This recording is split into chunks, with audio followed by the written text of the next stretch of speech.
حضرت ابو بکر صدیق رضی اللہ تعالیٰ عنہ نے جب کلمہ پڑھا، اسلام لائے، یہ واقعہ بہت عجیب ہے، سننے والا ہے، ابن عساکر نے تاریخ دمشق میں نقل کیا ہے۔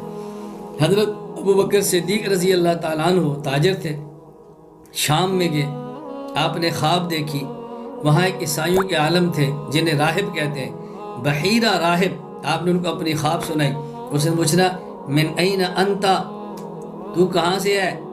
آپ نے فرمایا من مکہ، میں مکہ سے ہوں۔ کہا من ایہا، کس قبیلہ سے ہے؟ کہا من قریش، قبیلہ قریش ہے۔ فعیش انتا، تو کرتا کیا ہے؟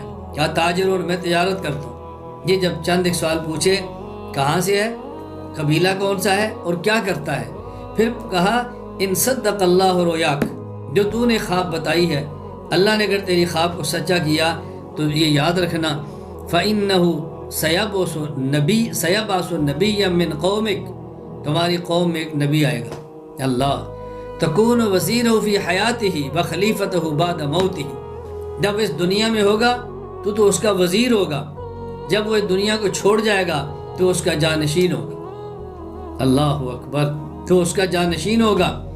فَأَسَرَّ ابو بکر رضی اللہ تعالیٰ عنہ هذه حتی بعث النبی صلی اللہ علیہ وسلم، صدیق اکبر نے اس خواب کو کبھی کسی کے سامنے ذکر نہیں کیا، اپنے دل میں تعبیر کو چھپا کے رکھا، حتیٰ کہ حضور تشریف لے آئے، دعوی نبوت فرما دیا۔ صدیق اکبر کے یا محمد مد دلیل علی ما تدعی، اے محمد آپ کے دعوی نبوت پہ دلیل کیا ہے؟ فرمایا الرؤیا التي رأیت بالشام، اللہ اکبر، صدیق میرے دعوی نبوت پہ دلیل وہ خواب ہے جو تو نے شام میں دیکھی ہے اور یہاں آ کر مجھ سے سوال کیا ہے۔ فعانقہ، صدیق نے حضور سے معانقہ کیا، وقبل بین عینی، حضور کی آنکھوں کے درمیان بوسہ لیا اور کہا اشہد ان لا الہ الا اللہ واشہد انک رسول اللہ، میں گواہی دیتا ہوں اللہ کے علاوہ کوئی معبود نہیں اور آپ اللہ کے سچے رسول ہیں، کلمہ پڑھ لیا۔ کیا عجیب واقعہ ہے سیدنا صدیق اکبر کا۔ ابن عساکر نے عجیب لفظ استعمال کیا ہے، کہتے ہیں کان اسلام ابو بکر رضی اللہ عنہ شبیہم بوحی من السماء، صدیق اکبر کا اسلام ایسے ہے جیسے وحی آسمانی کے مشابہ ہے، یوں لگتا ہے کہ جیسے وحی کی طرح اسلام۔ کیا صدیق اکبر کے اسلام کا واقعہ ہے۔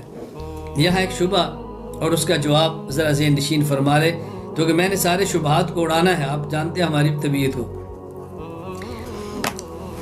آپ کہیں گے ہم نے آج تک یہ سنا کہ صحابہ کرام میں سے ابو بکر صدیق وہ صحابی ہیں جنہوں نے رسول اللہ صلی اللہ علیہ وسلم سے دلیل کا مطالبہ نہیں کیا اور بغیر دلیل اور معجزے کے مطالبہ کے کلمہ پڑھا ہے، اور آج ہم سن رہے ہیں کہ ابو بکر صدیق بھی کلمہ لا رہے لیکن دلیل کے بعد لا رہے ہیں۔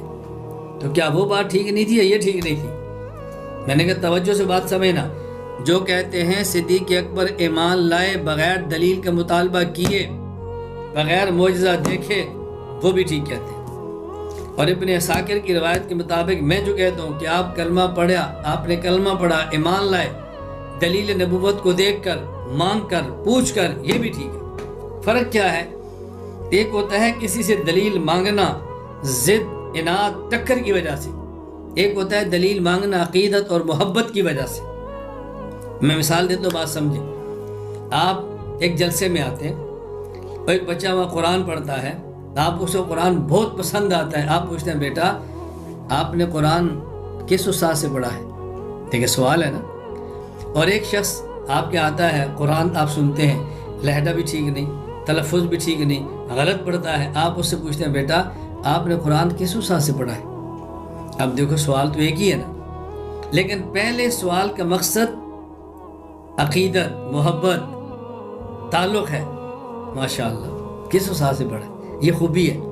اور دوسرے سے سوال وہ داد نہیں ہے، وہ عقیدت نہیں ہے، وہ الجھن ہے، ٹینشن ہے، تکلیف ہے کہ تو نے کس بندے سے قرآن پڑھا ہے، کیسے قرآن پڑھتا ہے۔ اب دیکھو سوال تو ایک ہی ہے نا، طرز بدل گئی، توجہ رکھنا۔ اب حضرت ابو بکر صدیق جو حضور سے عرض کر رہے ہیں حضور آپ کے دعوی نبوت پہ دلیل کیا ہے، یہ طنز، تنقید، اٹیک، اعتراض کچھ بھی نہیں ہے، یہ عقیدت اور محبت کی بنیاد پر ہے کہ حضور آپ نے دعوی نبوت پیش کیا، سبحان اللہ، آپ کیسے فرماتے ہیں میں نبی ہوں؟ فرمایا میں کیسے کہتا ہوں؟ الدلیل علامہ الدیر کلتی رید فی شام، میرے دعوے نبوت پہ دلیل وہ خواب ہے جو ابو بکر تو نے شام میں دیکھی ہے۔ صدیق اکبر مچل گئے، محبت تو پہلے سے تھی، عقیدت تو پہلے سے تھی، اور عقیدت نے امنڈ آئی۔ فعانقہ، معانقہ کیا، وقبل بین عینیہ، پیغمبر کی پیشانی کا بوسہ لیا، اور صدیق نے کلمہ پڑھ لی۔